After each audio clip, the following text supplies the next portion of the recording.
નમસ્કાર, હું શ્રી એસ કે બરંડા, સામાજિક વિજ્ઞાન ધોરણ 9 પ્રકરણ 8 ભારતના રાજ્ય બંધારણનું ઘડતર અને લક્ષણો વિશે સમજ આપીશ.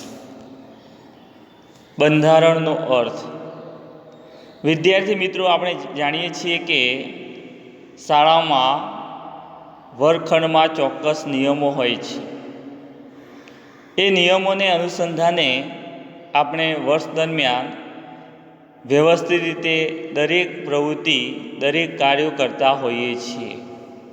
તેવી જ રીતે શાળામાં પણ શાળાના ચોક્કસ વ્યવસ્થાપન માટે આપણે ચોક્કસ નિયમબદ્ધ કાર્ય કરતા હોઈએ છીએ. તો તે બંધારણ છે. શાળાના ચોક્કસ નિયમો હોય છે, વ્યવસ્થિત રીતે સંચાલન ચાલે, વર્ષ દરમિયાન દરેક પ્રવૃત્તિ પદ્ધતિસર ચાલતી હોય છે.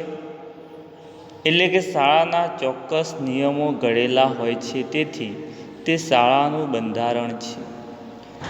તેવી જ રીતે સમગ્ર દેશમાં ચોક્કસ નિયમો ઘડેલા હોય છે અને એ નિયમોના અનુસંધાને દરેક પ્રવૃત્તિ વ્યવસ્થિત રીતે ચાલતી હોય છે.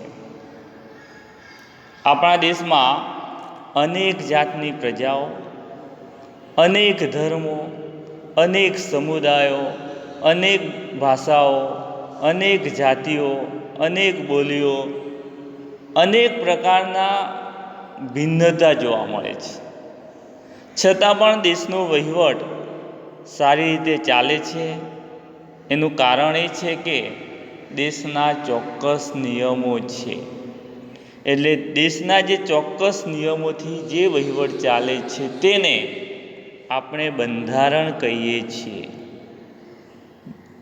તો બંધારણનો અર્થ કોઈ પણ દેશનું શાસન ચલાવવા માટે ઘડવામાં આવેલા નિયમોના વ્યવસ્થિત સંગ્રહને દેશનું બંધારણ કહેવામાં આવે છે. દેશનું શાસન ચલાવવા માટે ઘડવામાં આવેલા નિયમોના વ્યવસ્થિત સંગ્રહને બંધારણ કહેવામાં આવે છે. આ બંધારણનું મહત્ત્વ છે. બંધારણ એ દેશનો પાયાનો અને મહત્ત્વનો દસ્તાવેજ છે. બંધારણની જોગવાઈઓના આધારે દેશમાં કાયદાઓ ઘડવામાં આવે છે. દેશના કાયદાઓ બંધારણને સુસંગત અને બંધારણીય જોગવાઈઓ આધીન જ હોવા જોઈએ. બંધારણ કાયદાઓથી સર્વોપરી છે.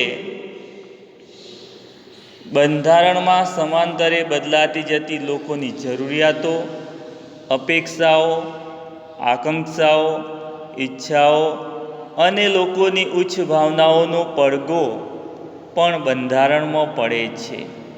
તેથી જ બંધારણને જીવંત અને મૂળભૂત દસ્તાવેજ કહેવામાં આવે છે. આપણું બંધારણ જ્યારે ઘડવામાં આવ્યું ત્યારે તેની કેટલી ચોક્કસ પ્રક્રિયા કરવામાં આવી. બંધારણ ઘડવા માટે કઈ પ્રક્રિયા કરવામાં આવી તો આપણે જોઈએ. આઝાદી પહેલાં આપણે જોઈ ગયા કે બ્રિટિશ સરકાર હતી, અંગ્રેજ સરકાર હતી. 25મી માર્ચ 1946ના રોજ 3 સભ્યો ભારતની આઝાદીનો ઉકેલ શોધવાનું કાર્ય સોંપવામાં આવ્યું. કેબિનેટ મિશને આઝાદીનો ઉકેલ શોધવાનું જે કાર્ય સોંપવામાં આવ્યું તેમને બંધારણના ઘડતર અંગેનું માળખું ઘડવા માટે બંધારણ સભાની રચના કરી. કેબિનેટ મિશને બંધારણ સભાની રચના કરી. બંધારણ સભામાં કુલ 389 સભ્યો હતા. બંધારણ સભામાં કુલ 389 સભ્યો હતા. તેમાં જુદી જુદી કોમ, ધર્મ, જાતિ, લિંગ અને ભૌગોલિક પ્રદેશોની વ્યક્તિઓ, રાજકીય પક્ષોના પ્રતિનિધિઓ, વિવિધ તજજ્ઞો વગેરેનો સમાવેશ કરવામાં આવ્યો. તે સિવાય મહત્ત્વના કેટલાક સભ્યોનો પણ સમાવેશ કર્યો.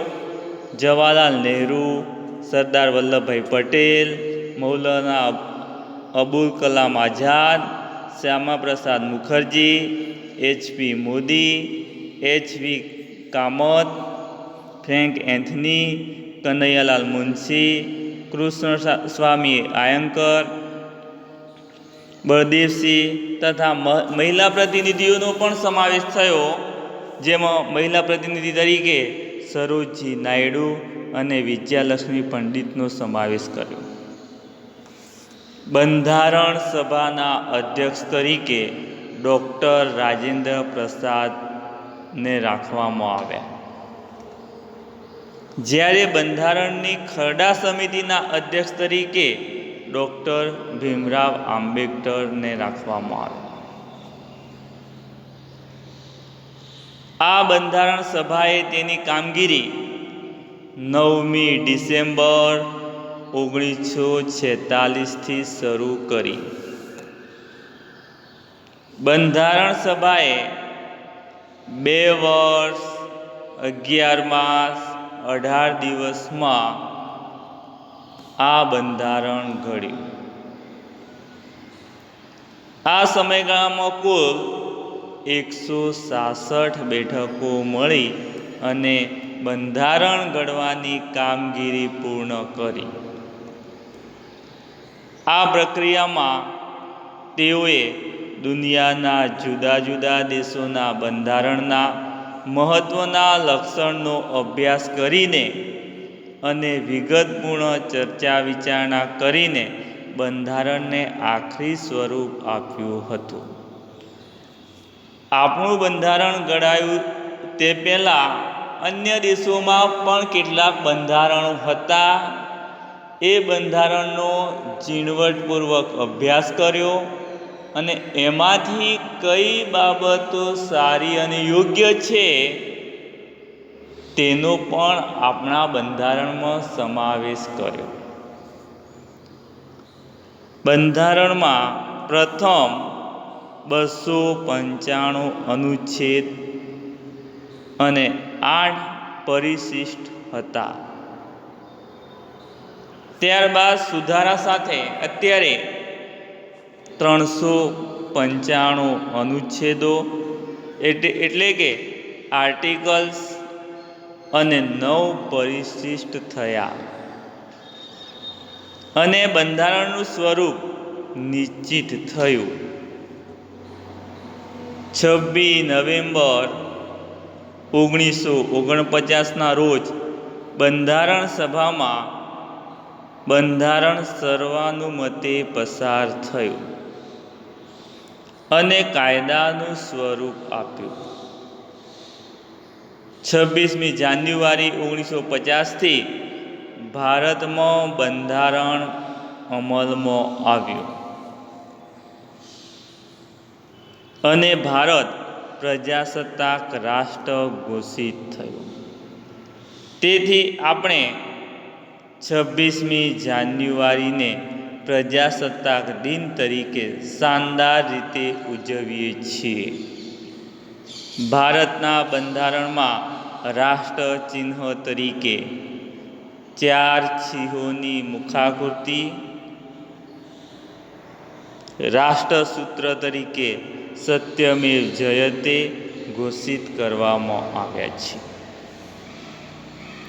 આપણા બંધારણમાં લોકોના મૂળભૂત હકો, ફરજો, રાજનીતિના માર્ગદર્શક સિદ્ધાંતો, સરકારના અંગો અને કાર્યો તથા વહીવટી કેટલીક સૂચનાઓ, ન્યાયતંત્રની વ્યવસ્થા જેવી અનેક મહત્ત્વની બાબતોનો સમાવેશ થયો છે. આથી ભારતનું બંધારણ વિશ્વમાં સૌથી મોટું, વિસ્તૃત અને વિશદ લેખિત દસ્તાવેજ ગણાય છે. આમુખ આમુખ શું છે? આમુખ બંધારણનું પ્રારંભિક હાડરૂપ અને વિશિષ્ટ સ્થાન ધરાવતું તત્વ છે. આપણે પુસ્તકમાં જોઈએ છીએ કે પુસ્તકમાં પહેલાં અનુક્રમ મણિકા હોય છે, જેથી કરીને પુસ્તકના અંદરની વિગતો આપણને જાણવા મળે છે. તેવી જ રીતે બંધારણમાં પણ આમુખ એ પહેલાં દર્શાવેલું હોય છે. બંધારણની શરૂઆત આમુખથી થાય છે. આમુખમાં દર્શાવેલા શબ્દો પરથી આમુખ બંધારણનો આત્મા હોવાની પ્રતીતિ થાય છે. આમુખમાં કઈ બાબતો દર્શાવેલી છે તે તમને અહીંયા જોવા મળે છે. ભારતનું સંવિધાન અને સંવિધાનમાં ઉપર શું દર્શાવેલું છે તે કેટલાક શબ્દો તમને સંવિધાનના ઉપરના મુખપૃષ્ઠ ઉપર જોવા મળે છે.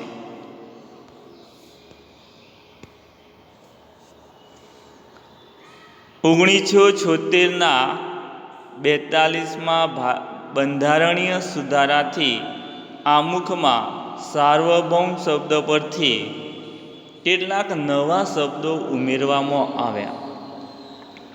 સમાજવાદી, બિનસાંપ્રદાયિકતા શબ્દો ઉમેરવામાં આવ્યા, તેમજ રાષ્ટ્રીય એકતા અને રાષ્ટ્રની અખંડિતતાનો પણ સમાવેશ કરવામાં આવ્યો છે.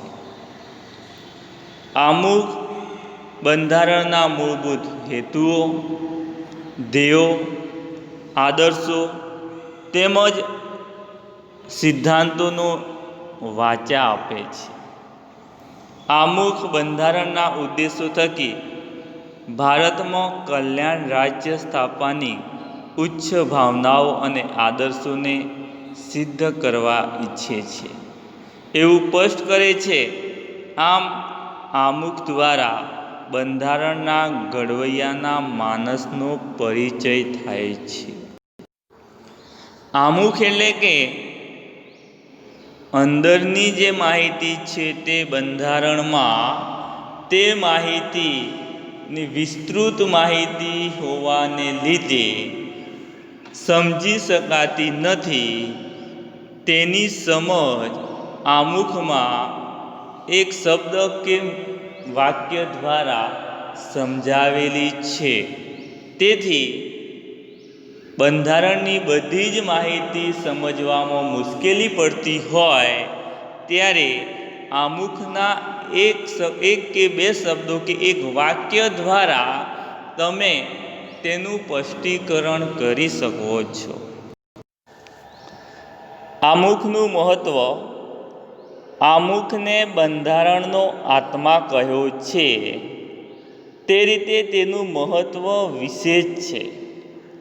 કોઈ પણ કાયદાના ઘડતરમાં તથા તેને પૂરી રીતે સમજવામાં કે અર્થઘટનમાં માર્ગદર્શન મળે છે.